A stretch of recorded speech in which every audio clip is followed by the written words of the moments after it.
आम actually drugs controller Odisha order क्रमे आदेश क्रमे विभिन्न महलरू आम मान पाक खबर आसला जे अनवांटेड किट रो अवैध बिक्री होउची। एक्चुअली अनवांटेड किट जोटा एमटीपी किट सेटा केवल जड़े गाइनोकोलोजिस्ट सुपरविजन ले बिक्री होगा कथा। जो जड़े गाइनोकोलोजिस्ट बसुचंती सीए तांकर सुपरविजन ले गोटे टर्मिनेशन किट आवर्सन किट को बिक्री करि परिबे।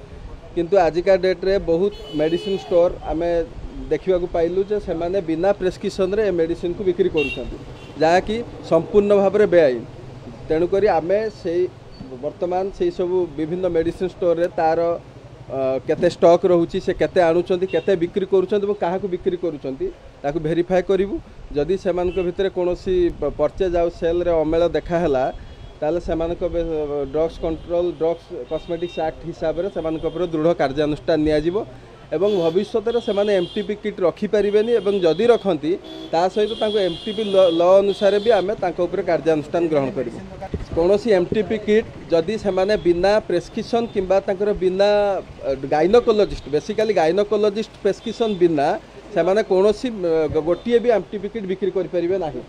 तेणुक आम भेरीफाए करुँ बिना प्रेस्क्रिप्शन रे बिक्री आणुचंती जदि जदि आणुचंती ताकू सेल करुचंती बिना प्रेस्क्रिप्शन रे बिक्री करुचंती कि ना। से माने एमिति भी कौन स्टॉक रखिपारिबा कथा नुह। जदि भी रखिचंती से माने ठीक सोर्स रु आनिचंती एवं गाइनोकोलोजिस्ट रो प्रेस्क्रिप्शन रे बिक्री करुचंती कि नाही।